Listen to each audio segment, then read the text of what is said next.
في حاجة مهمة جدا عايزة أكلمكم عليها. الحاجة دي ساعات كنت بقولها تخاطيف، بقولها كبديل، بقولها واجري. بس أنا النهاردة مش عايزة أقولها واجري، أنا عايزة أقولها وأقعد. الشغل، شغل الست أو شغل البنت. دايما بقول لكم اشتغلوا وانزلوا واشتغلوا واعملوا واشتغلوا والشغل ومهم ومش عارفة ايه وكذا، بس ما كناش بناخده بالتفصيل. الخبر اللي انا سمعته النهارده ده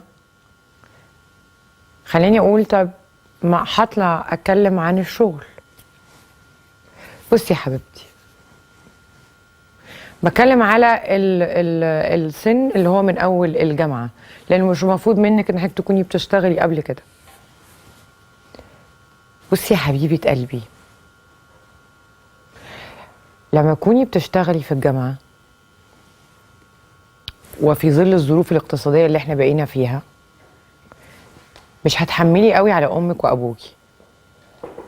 ولو امك وابوكي عاملين لك مصروف هتعرفي تجيبي كل اللي نفسك فيه غير اللي امك وابوكي محددهولك نسبة لامكانياتهم المادية.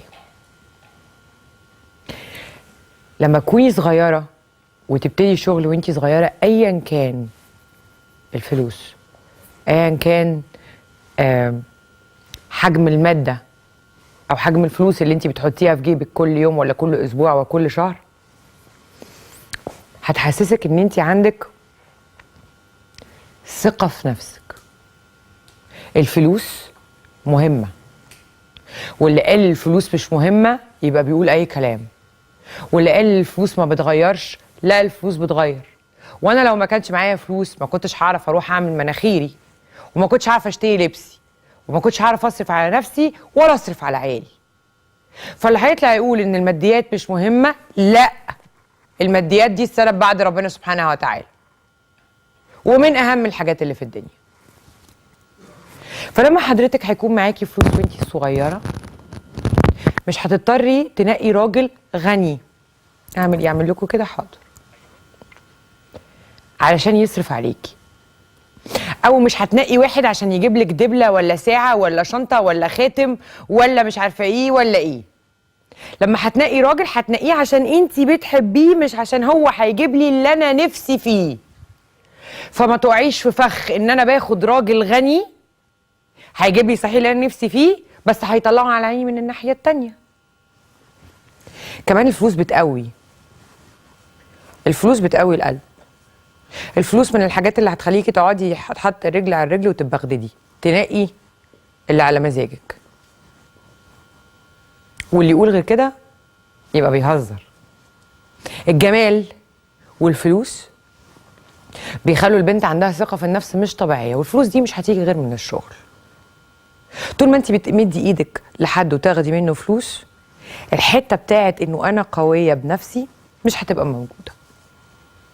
ننتقل الى ما بعد الجامعه، الفتره اللي احنا بنبتدي بقى نشوف فيها عرسان، او نحقق فيها ذاتنا، او نشتري فيها عربيه صغيره، او نبتدي نحوش نجيب شهاده نعمل بيها اي مكان.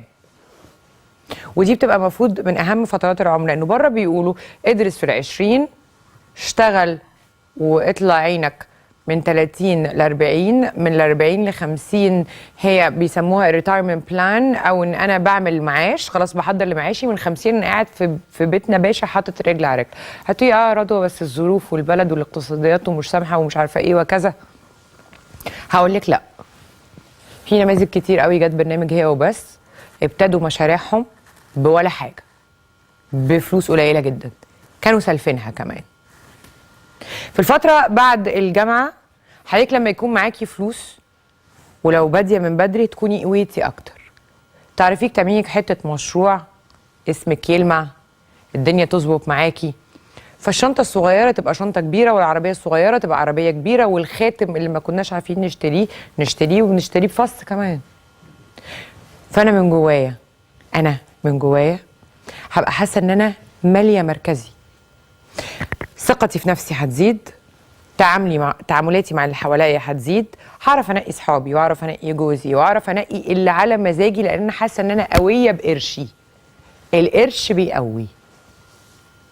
لما هاجي هختار راجل بقى هختار عشان انا بحبه، عشان ده اللي عايزه، مش عشان ده اللي عايزه عشان يجيب ده. بعد شويه وقت لما هتجوز الراجل ده هكمل معاه عيشتي وحياتي عشان انا عايزه اكمل معاه، مش عشان هو بيصرف عليا فانا مضطره اكمل معاه. لا. ولادي كمان هيبصوا لي بشكل مختلف. انا امراه عامله، انا بدخل، انا بجيب دخل، انا بجيب قرش. فهنا الموضوع هيبقى حاجه تانية خالص. تحقيق الذات لاي واحده ست او اي واحده بنت بيجي من 3 حاجات. الحاجه الاولانيه قرشها او شغلها، الحاجه التانية شكلها، جسمها وجمالها وعيونها وشعرها، تالت حاجه الكلمه الحلوه من راجل بيحبها. هم دول ال3 حاجات اللي بيعملوا الحاجه اسمها ان انا بحس ان انا ذاتي متحقق. الحاجه الثالثه دي هتيجي صح لما الحاجه الاولانيه هتيجي صح هيليها الحاجه الثانيه هيليها الحاجه الثالثه. لان انا لو اشتغلت وجبت فلوس هعرف اروح لكوافير اعمل لون شعر حلو يليق عليا فيغير شكلي، هعرف اشتري لبس كويس، هعرف اغير ضوافري لو مش عايزاها، هعرف اعمل عمليه تجميل، هروح اعمل شفط، هروح اعمل حقن، هعمل كل اللي نفسي فيه. هيليها الحاجه الثالثه. الراجل اللي هيجي ياخدني او هيجي يتجوزني هيتجوزني عشاني وانا هتجوزه عشانه. كلام الحب هيبقى حقيقه، والعيشه كويسه هتبقى حقيقه، لان احنا الاتنين متساويين. مش عيب خالص او ما يقللش منك انك تكوني ست قويه، ما يقللش منك انك تكوني بنت قويه، ما يقللش منك انك تكوني بنت مثقفه وبنت متعلمه وبنت عامله او ست عامله وست مثقفه وهكذا. والراجل اللي يخاف ياخد واحده بتشتغل او بتدخل قرش او مثقفه او متعلمه يبقى راجل ضعيف. واحنا مش عايزين رجاله ضعاف، لان احنا في الاساس اقوياء. هو ده الكلام كان عن الشغل، هو ده كان الكلام عن العمل. العمل عباده.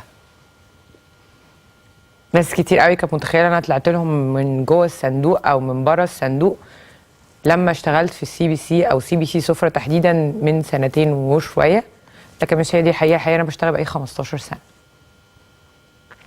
واشتغلت حاجات كتير قوي غير مذيع، لان الواحد لما بيعطى لازم يدور على بديل عشان يجيب بيها فلوس عشان يعرف يعيش. ومش عيب، الشغل مش عيب، حتى لو ابوكي مليونير، حتى لو امك معاها فلوس الدنيا كلها. الشغل مش فلوس وبس، الشغل هو تحقيق ذات يخلي عندك توازن، انك تعرفي تتعاملي مع اصحابك ومع جوزك ومع خطيبك ومع اهلك ومع ولاد خالتك ومع الدنيا كلها. حاضر. فارجوكي، لكل واحده حالتها الاقتصاديه عظيمه وحالتها الاقتصاديه مش كويسه، لكل بنت عندها طموح، عندها فكرة مشروع، استلفي. احنا لا نتواكل على الله، احنا نتوكل على الله. توكلي على الله. اعملي حاجة لنفسك، اعملي حاجة لتحقيق ذاتك، واعرفي الراجل السوي المتزن اللي طالع من اساس سليم ومن بيت محترم ومتربي هيختار الست القوية، لأن الست سند، والست سندها علمها ودينها وفلوسها.